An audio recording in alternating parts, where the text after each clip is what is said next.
It's another Q&A edition of Optimal Health Daily, episode 555, and I'm Dr. Neil Malik. Hey there, a very happy Friday to you. Welcome to another Q&A edition of Optimal Health Daily, where I answer your health questions related to fitness, diet and nutrition, and lots more. You send me the questions, and I answer them for you. Okay, so I've been promising this for a while, but next Friday, I'm going to have my Q&A speed round, which means there are probably questions that you've asked me that I haven't answered yet. And maybe it's because my response is going to be kind of brief. Maybe there's not a whole lot to say about it. Maybe there's not a bunch of research out there on the topic. But I want to be sure that I answer all of your questions. So next week, I'm going to answer 4 or 5 questions within one episode. So that's why I'm calling it a Q&A speed round. My responses will be a little bit shorter than what you're used to. But I'll get to more of your questions within that one episode. Oh, and if you're new here, I should probably introduce myself and my background. I don't refer to myself as Dr. Neil for fun. I actually do have my doctorate degree in public health with an emphasis in chronic disease prevention and nutrition. I'm also a registered dietitian nutritionist, a certified health education specialist, and a certified exercise physiologist. Personal trainer, same thing. So needless to say, I love sharing information with you. So with that, let's hear today's question as we optimize your life. Hi, my name is Anna, and the question that I had is, what foods, diets, and exercises would you recommend for controlling high blood pressure? It's genetic. I've had it since way early on, and I want to pin down exactly how to control it best. Thank you so much. Thank you for your question, Anna. I want to quickly mention that your question is actually relevant to everyone, no matter how old you are or how healthy you are. This is because as we age, our blood pressure tends to increase. It's just part of aging. Now, there are a number of reasons why this happens. As you mentioned, Anna, it could be genetic. But for others, we tend to become more sedentary as we get older. Our diets aren't as varied. We are often heavier. Stress levels may go up. All of these things can increase blood pressure. But let's say someone is superhuman and does everything right. They stay trim. They exercise regularly, they continue to eat nutritious and balanced meals, and so on. Even under these optimal conditions, their blood pressure will likely still go up as they get older. This is because as we age, our arteries, those oh so important blood vessels that carry oxygen and nutrients to all of our organs, just don't function as well as they should. Arteries should normally be smooth and clean on the inside to allow blood to flow easily through. And at the same time, they should be elastic, meaning when blood is rushing through them, this puts a bit of pressure on the inside of the artery, forcing it to expand and bulge out. But arteries are built to handle this. They should be able to snap back under this kind of pressure, kind of like a brand new rubber band. But as we age, just like an old rubber band, the arteries lose some of that elasticity. The lining also becomes damaged and starts to develop that nasty plaque, which makes it more difficult for blood to flow through them. All of this means that the heart has to send more blood with more force with each beat. As a result, our blood pressure goes up. So how do you know whether you actually have high blood pressure? The American Heart Association says you have high blood pressure, sometimes called hypertension, same thing, when either of the following conditions are met. 1, the quote-unquote top number, your systolic blood pressure, is greater than or equal to 140. And or, number 2, the bottom number, your diastolic blood pressure, is greater than or equal to 90. Basically, this means when you get your blood pressure read at the doctor's office, the first number they say to you should be less than 140. The second number should be less than 90. So let's say the last time you were at the doctor's office, your blood pressure reading was 138/90. The first number, 138, is high, but it's still less than 140. So far so good.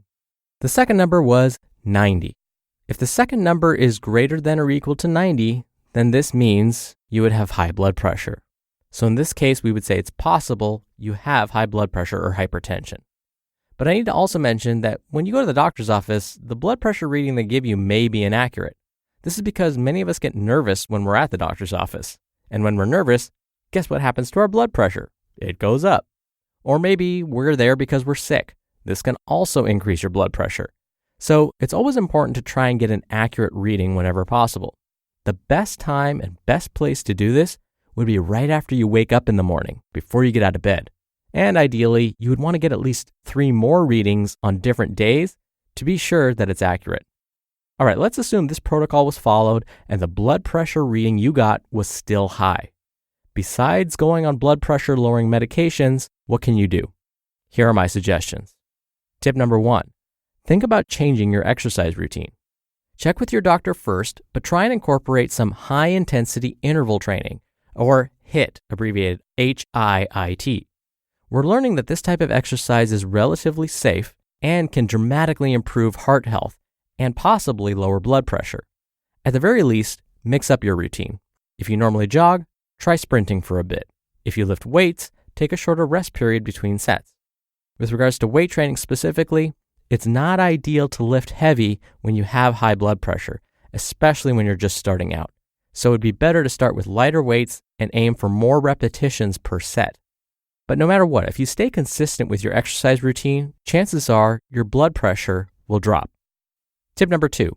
Now you've heard me say this before, but think about lowering your intakes of salt or sodium, same thing. You might be thinking, wait, wasn't salt and blood pressure just a myth? No. What we're learning is that some individuals are salt or sodium sensitive, meaning they do experience an increase in blood pressure when they consume salt. Now, this doesn't happen to everyone, which is part of the reason why we see conflicting evidence with some of the research findings. How do you know if you're salt sensitive? You really don't know unless you and your doctor test for it specifically, which can be challenging. So that's why we recommend that everyone consider reducing their salt intakes just to be safe. And you don't have to completely get rid of salt in your diet. Even a slight decrease can have an effect on your blood pressure. Tip number 3, increase your consumption of potassium-rich foods. Potassium is kind of amazing in that it can help offset the damage from consuming too much salt. So if you tend to eat a lot of salty foods, it may help to consume those foods that are rich in potassium to counterbalance that. Now, if someone has a pre-existing health condition like kidney disease or a history of heart attack or stroke, you have to be careful here. Too much potassium can be a problem, but for most everyone else, consuming potassium-rich foods can be very helpful. These foods include leafy green vegetables like spinach and broccoli, tomatoes, sweet potatoes, cantaloupe, bananas, citrus fruits, nuts, and even animal products like salmon. These are all good sources. And the added benefit, of course, is that most of these foods are high in other nutrients too. And lastly, tip number 4, consider losing weight. Now, without knowing your weight, Anna, I can't say whether your body weight is appropriate, but even a small drop in body weight, like 5 or 10 pounds, can be enough to help drop your blood pressure by a few points. If you're already underweight or at a normal weight, don't stress about this one. All right, I hope you feel empowered. If this seems like too much, if it's overwhelming for you, remember that even if you incorporate just one of the tips I mentioned and you do it consistently, it will make a difference. Thank you again for your question, Anna. You'll be entered into a very small raffle every month to win a book. And if you want to be in the raffle, it's happening tonight at midnight. So send in an audio question today to be entered. You can do that at oldpodcast.com/ask, or you can do it the old-fashioned way and call in. The number is 61 I love OHD. Both methods are in this episode's description, which you can find at oldpodcast.com.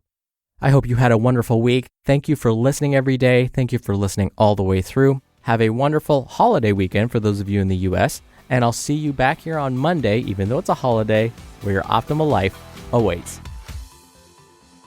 Hello, Life Optimizer. This is Justin Malik, creator and producer of this show and Optimal Living Daily, the brother podcast of this one. Literally, I'm Dr. Neil's brother. If you like the format of this show, you'll love Optimal Living Daily too, where I also read to you from blogs, but cover other topics like personal development, finance, and minimalism from bloggers like Derek Sivers, The Minimalists, Zen Habits, and many more. So for more amazing content read to you for free, come subscribe to Optimal Living Daily too, and together we'll optimize your life. You've been listening to Optimal Health Daily. Be sure to hit the subscribe button to stay up to date on each new episode. and head to oldpodcast.com. That's oldpodcast.com for a free gift, as well as more actionable tips and resources to help you maximize your potential. Thanks for joining us, and remember, your optimal life awaits.